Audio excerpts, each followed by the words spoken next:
E o avião tá passando.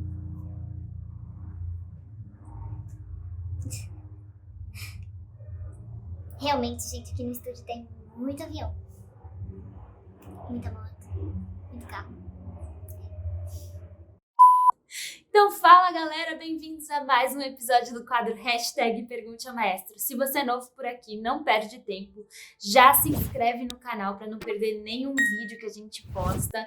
Corre aqui na nossa playlist, maratona, porque o maestro já respondeu muita dúvida, então tem muito conteúdo para te ajudar nos estudos de canto aí.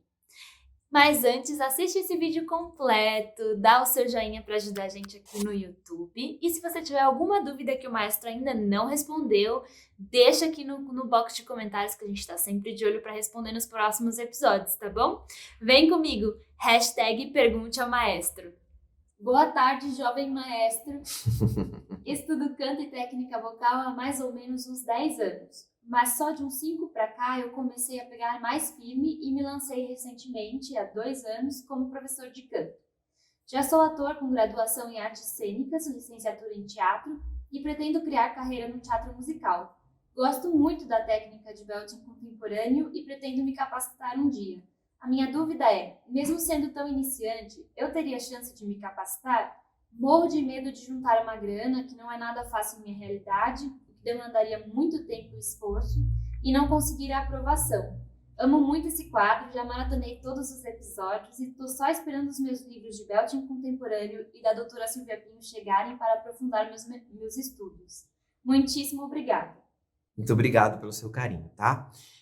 Olha, você tem razão. Às vezes a pessoa vai fazer um curso de capacitação, ela faz um investimento, que é um investimento mais caro. E aí ela fica com medo de não capacitar. Eu sempre dou o seguinte conselho. Nós temos um curso de capacitação por ano no Estúdio Marconi Araújo, que acontece sempre em janeiro. Então, o que eu aconselho você fazer? Faça a imersão em belting contemporâneo, que é um curso muito mais barato, custa quase uma aula de canto. E você faz um curso de 7 horas comigo. E aí você entende um pouco da técnica, se avalie, veja como é que você foi na turma. Nossa, até que eu entendi, nossa, agora eu estou entendendo. Faz um próximo. Faz um outro imersão. Aí faz aula particular com o professor de belting contemporâneo. E aí pergunte para ele, olha, como é que eu estou indo? Normalmente, de novo, eu falo para os meus alunos, está na hora de você capacitar. Você já pode capacitar. Você já sabe. Agora, tem gente que nem lê o livro direito e vem capacitar. Não tem como essa pessoa passar. É muita informação. Então, é importante você ter esse contato antes com a técnica. Isso é muito legal. E aí você fala que a gente faz um planejamento todo durante o ano para a pessoa poder chegar aqui. Fábio está falando comigo aqui que normalmente ele faz um planejamento com a pessoa que quer se capacitar para dizer para ela, olha, vai ter um curso de imersão tal dia, faça aula com fulano que vai te preparar. Nós temos professores que preparam para a capacitação. E aí ele faz esse trabalho, o Fábio Ecker, meu assistente. Então é legal você entrar em contato com ele pelos nossos canais de atendimento e no nosso site para você se informar, porque aí você vai poder, você mesmo, decidir que ano você vai fazer. Por exemplo, nós estamos agora no meio do ano, se você fizer mais uma imersão e mais aula, talvez no próximo ano você já consiga capacitar. Eu tenho alunos fazendo isso, eu sei disso porque tem alunos que já estão no processo para a capacitação do ano que vem. Tá bom? Muitos acreditam que cantar bem é sinônimo de agudos extremos, registro de apito e tudo que alcance os céus através da voz. Qual a importância da formação dos graves para a formação dos agudos? É certo dizer que os graves são necessários para uma boa formação de agudos? Sem uma boa base, eu não terei um bom teto? O que é grave para uma voz pode ser aguda para outra? Fala também como você vê essas questões equivocadas. Elas acabam sendo pertinentes em sala com seus alunos ou você as descarta? Sou um grande admirador do seu trabalho e talento. Sua história é fascinante e me faz acreditar a cada dia nos meus sonhos. Obrigado por existir. Ai, que lindo, obrigado. Que bom que eu te inspirei, porque se eu posso inspirar uma pessoa a seguir seus sonhos, eu já estou feliz. Acho que é isso, né? A gente precisa disso, a gente precisa seguir os nossos sonhos. Mas você tem razão, tem muitos alunos meus que só querem fazer agudo e a vida é feita de agudos e etc. E os meninos querem fazer flageolê e querem cantar o Eu Sou da Mariah Carey, que eu até agora não entendo o porquê. Mas enfim, Os graves são super importantes, sim, porque se você pensa comigo, se você está aprendendo a recrutar os seus músculos, principalmente os adutores tensores da prega vocal, o TA interno e o CT, se você está tentando recrutar esses músculos e manuseá-los com os outros intrínsecos ajudando no fechamento, você precisa aprender a encurtar, não é? Existe uma coisa que é meio, não chega a ser um tabu, mas um statement no canto, especialmente lírico. Se você puxar a voz do aluno muito para cima, ele perde os graves. Se você puxar a voz do aluno muito para baixo, ele perde os agudos. Isso não é verdade. Normalmente, quando o meu aluno alcança a nota muito aguda e ele está com uma boa técnica, o grave melhora. E normalmente, quando ele vai para o grave e ele está com uma boa técnica, os agudos melhoram. Então, eu tenho exemplos aqui quase na minha frente de pessoas assim. Tanto a Tati quanto a Sami tinham dificuldade com os graves e os sobreagudos não eram assim tão dominados. Quando elas começaram a dominar o sobreagudo, o grave apareceu e elas aprenderam a recrutar os músculos quando querem. Então, é difícil a gente ter colaboradoras, né, dentro do estúdio que cantam, né? Isso é raro, mas aqui praticamente todo mundo canta no estúdio, até o Fábio canta. Então, tá habituado a ver todo dia, né? Terminar fazendo um pouco. Às vezes estou conversando com o Fábio, ele faz... Eu falo, que isso, gente? No meio da fala, ele faz... Gente, fazendo exercício vibratório, porque... Então, é importante que você tire esses statements e que você entenda que uma boa voz precisa ter pintura, precisa ter... A teoria estética dos opostos é a teoria estética que eu mais amo. Porque essa teoria diz que o objeto de arte precisa ter os seus opostos simultaneamente. Então, uma voz que só tem agudo, ela fica chata depois de uma certa hora. E quando você canta muito agudo e de repente você recruta o seu grave de uma hora para outra, a plateia toma um susto, ou o contrário, sabe? Então, é importante essa variação. Então, quais são os contrastes que eu uso nessa teoria estética? Claro, escuro, juntos. Ou seja, na mesma voz, na mesma interpretação. Pianíssimos, fortíssimos. Sons firmes, aduzidos com firmeza, e sons frouxos, com ar na voz, por exemplo, são dois opostos. Graves e agudos. Sujos e limpos, clean e com driving. Então, isso é muito importante. Se você está preseteado numa coisa só, a sua interpretação fica meio chata, sabe? Então, por exemplo, outro exemplo, a pessoa que faz muito melisma, e aí ela só canta com melisma o tempo inteiro. Então, se ela canta parabéns para você, você não reconhece. Tem tanto melisma que você não reconhece a música. Também cansa. Então, é importante usar a voz clean, sem nada, sem nenhum improviso, com a melodia original e daqui a pouco fazer um melisma. Ou straight, com vibrato também é outra característica. Eu penso assim. Isso não vale para todo mundo, nem todos os professores pensam assim. Eu penso sempre assim. Então, quando eu estou cantando, eu procuro usar isso para não cansar a minha plateia. Entendeu? Vou falar do último par que eu gosto muito, que é quando você vai para o agudo, normalmente você aumenta a sua voz. A maioria das pessoas, se você pedir para ela subir, ela aumenta o volume. Que tal você subir e fazer filatura? Aí você faz uma coisa que ninguém está esperando. Você faz um sobreagudo pianíssimo.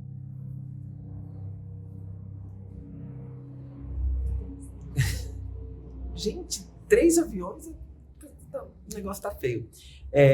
Aí você faz uma coisa inédita, entendeu? Então, o inédito, o surpreendente, para mim, ainda é o mais gostoso. Espero ter te ajudado. Parece que a gente tá gravando no aeroporto. Vai lá. Maestro, você já disse que vozes mais escuras protegem mais o trato vocal. Por que isso ocorre? E por que maestros usam aquela varinha? Muito obrigado. PS, fiquei curioso para ouvir a Tati cantar. Eu vou fazer um Pergunte ao Maestro depois com as meninas cantando, com as minhas colaboradoras cantando, tá? A gente faz uma ao vivo, aqui, tipo, junto comigo. Você não colocou você e a Tati cantando? A gente colocou um trechinho. em um dos episódios anteriores. Ah, então tem no episódio anterior elas cantando. Mas É. a gente tem o concerto do ensemble vindo aí também. E Ah, aí, é. eles cantam. Elas são solistas do concerto do ensemble, que a gente vai fazer o concerto virtual. Você vai poder ouvi-las, tá bom? Por que as vozes oscuras protegem mais? Não é que elas só protegem mais porque são oscuras. É que quando eu começo a voz pelo oscuro, eu estou fortalecendo a faringe, os músculos que estão ampliando a minha faringe, protegem a sua laringe. Então, eu costumo dizer que a faringe protege a laringe. E quando a voz é oscura, eu tenho certeza de que a faringe está acionada da maneira correta e a garganta está aberta da maneira correta. Agora, quando você tem uma voz que é muito chiara, e não quer dizer que ela não tenha o oscuro. Isso, às vezes, a pessoa tem um oscuro, mas ela tem uma opção pelo chiaro. Então, ela consegue colocar a voz mais chiara do que oscura, você escuta chiara e você nem escuta o oscuro da voz. Um exemplo desse é a Beyoncé, por exemplo. Veja como ela fala, você vai ver que a voz é oscura. If you hear some of the music in the time, we had a lot of the percussionists inspired by Brazil, and being during that carnival, I'm telling you, just the movement, and the women were doing the hips and the waist, and I'm like, I have to add that into some of my music. So it inspired a lot of the songs in On 4, especially End of Time. If you hear End of Time, that percussion is straight up Brazilian. E quando ela canta, o resultado é extremamente brilhante, mas tem uma densidade, não é fino, sabe? É brilhante, mas tem alguma coisa lá dentro já preparada.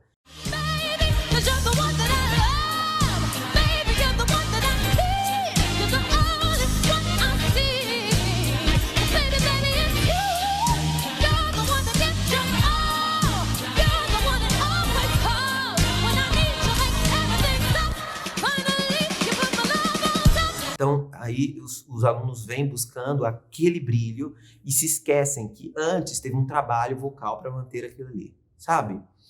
Então, por isso que a voz oscura eu vou precisar da minha batuta. Alguém pode pegar para mim, por favor? E aí... Obrigado, Samir. Aí, o que acontece é que você não está ouvindo esse oscuro. Então, quando eu digo que protege mais, é que a voz tem que ser oscura, não é isso? Mas ela começar pelo oscuro é uma certeza de proteção, porque eu sei que eu estou trabalhando. Não tem como escurecer sem usar as cavidades posteriores, tá bom? E com relação à varinha do maestro, eu vou abrir aqui minha caixinha de batuta, que a gente chama, tá? Você vai ver que tem duas aqui. Tem uma menorzinha, que é de concerto, e tem uma maiorzinha, que é de ensaio. Por quê? Porque ela é mais leve de concerto, né? Se eu vou reger durante muito tempo. Então, é isso aqui, ó. Para que serve isso? É um prolongamento do meu braço. Repara que, normalmente, o maestro tem, do cotovelo até a ponta da minha batuta, uma coisa só. Para eu ter mais firmeza e ter mais controle sobre uma orquestra, por exemplo, é muito melhor ter uma batuta. Porque aí o músico sabe pela ponta onde é exatamente que eu estou dentro do padrão ou fazendo algum outro tipo de direção. Mas, para mim, a batuta tem uma outra função. É um elemento disciplinador do maestro. Ou seja, eu estudo com batuta para me disciplinar. Ou seja, disciplinar o meu pattern, melhorar o meu pattern no desenho dele. Para eu poder acentuar. Então, tudo que eu vou fazer é como se a batuta fosse a técnica do maestro. Então, para ele poder ter interdependência das mãos, uma tem que estar com batuta, a outra tem que estar fazendo dinâmica. Então, às vezes, a minha mão direita está fazendo um padrão e a esquerda está fazendo uma dinâmica, pedindo uma coisa. E elas estão independentes, tá? Eu não posso fazer assim. Tem gente que não consegue. No início é difícil, a gente vai manda a pessoa fazer um crescendo e ela faz assim, ó. Porque ela tá indo junto, entendeu? Então é um elemento disciplinador.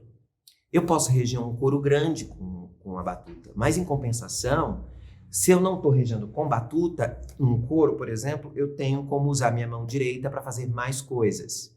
Por quê? Com essa posição, minha mão some e eu passo a ter a batuta como sendo a ponta do meu cotovelo. Por isso que a gente evita que o maestro reja assim, né? Porque aí a gente está dando entrada para a plateia, não para o coro, né? Então, aqui, né? Tô dando técnica de regência aqui. Que também varia, tá, gente? De escola para escola. Mas esse elemento disciplinador, ele vai ajudar o maestro a, quando ele tira a batuta, e eu, por exemplo, às vezes eu rejo até coro e orquestra, dependendo do número, se for muito patético, se for muito lento, se for muito expressivo, eu solto a batuta e eu uso a minha mão direita para fazer coisas também. Eu tenho mais, como eu vou dizer, recursos, mas eu estou disciplinado pela batuta. Então, os meus alunos de regência, todos estudam com batuta o tempo inteiro. Independente deles não regerem com batuta, não regerem orquestra, eles estudam com batuta como elemento disciplinador. Tá bom? Ele falou varinha, eu me senti meio Harry Potter, assim, meio Wingardium Leviosa. Para. Assim vai acabar arrancando o olho de alguém. E você está falando errado. É leviosa e não leviosa. Faz você então, se é tão esperta. Vai lá. Wingardium Leviosa.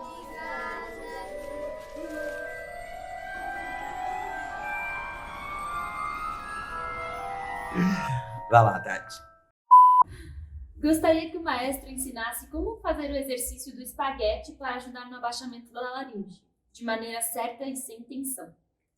Então, o exercício do espaguete está no livro da doutora Silvia, é o exercício patenteado por ela, certo? O exercício é dela.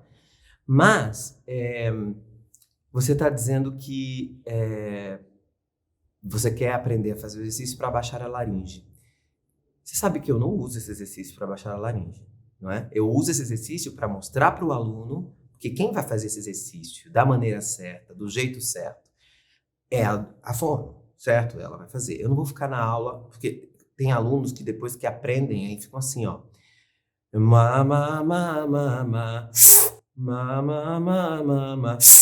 tempo inteiro eu tô fazendo isso. Não adianta eu fazer isso na aula. Por quê? Porque só vai ressecar a minha prega vocal.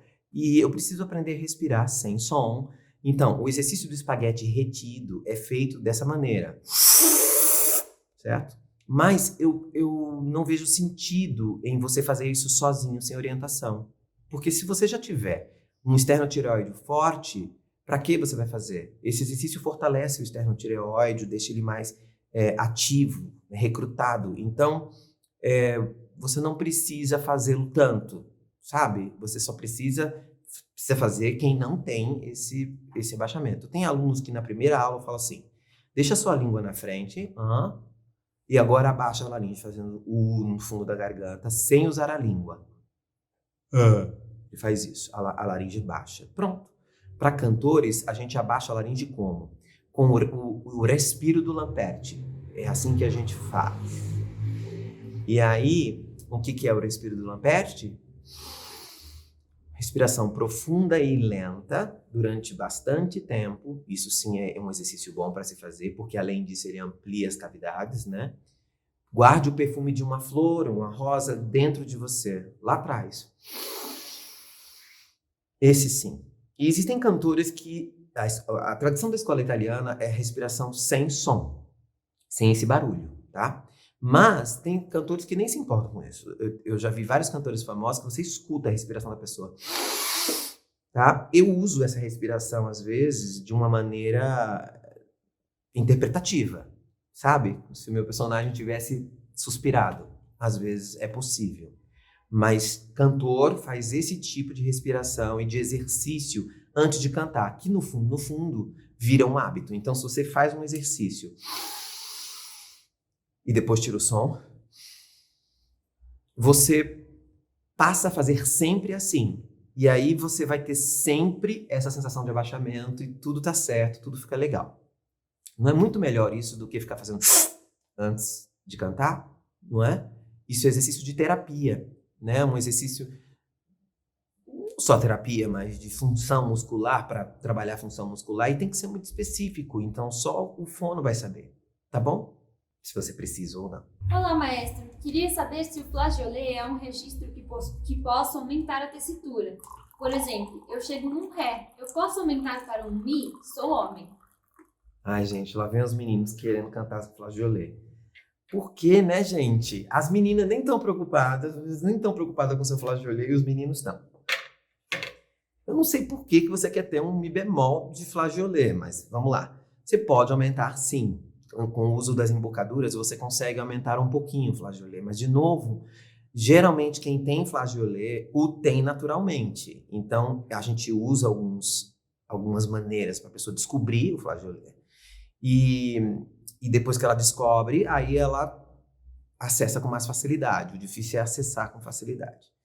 Então, não entendo por quê, mas é possível sim. Agora, a coisa mais importante que você tem que lembrar é a sua voz natural, que é a sua voz próxima da fala, também tem que estar trabalhada. Você só recruta isso nos agudos, você só recruta. Quando você vai recrutar nos graves o seu músculo que deve ser recrutado, você não está habituado. Então, cuidado, estude com parcimônia. Se você quer ter essa nota aguda de flageolê para você fazer, sei lá, uma música da Mariah Carey usando isso em vez de usar o whistle, sabe? Uma música que não seja muito aguda dela, ou você transpõe e fica nesse tom, tudo bem. Mas não esqueça nunca de voltar a recrutar o músculo encurtador também, para que você possa ter graves firmes e a voz não fique trocando sempre para borda tênue. Você está o tempo inteiro tão super tênue, tá bom? Olá, maestra. Qual o melhor jeito de conseguir fazer riffs definidos e com brilho, sem que pesem a ponto de perder a agilidade? Rinofaringe, orofaringe, twang? Muito obrigada. Ai, que difícil. Depende da voz que você tem. Tem gente que faz riff escuro. Consegue fazer um riff escuro. Tem gente que, principalmente na vogal U, por exemplo, se a pessoa tá na borda tênue, consegue fazer riffing. Tá, a pessoa consegue fazer naturalmente. Tem gente que só consegue fazer se colocar muito twang. Isso varia muito de voz para voz. O mais importante é não descaracterize a sua voz para fazer o riff. O que é importante para fazer um bom riff? Decupá-lo. Então, estudar ele separado, sabe? Pegar o riff, dividi-lo, sabe? Fazer todas as notinhas, escutar. Eu sempre ensino os meus alunos a fazerem, os que gostam de fazer riff, a usar aquela ferramenta no YouTube que você reduz a velocidade sem precisar mudar o tom, e aí você vai devagarzinho ouvindo nota por nota, decupando aquilo, depois estuda, depois põe no ritmo, depois põe. O que não pode acontecer é você tem uma voz e quando você faz riff, a voz muda. Aí não é legal, a não ser que você queira em alguma hora deixar o riff escuro por algum motivo, mas não descaracterize a sua voz, ou seja, o nível de chiaroscuro quando você está fazendo o riff, tá? Isso é o mais importante.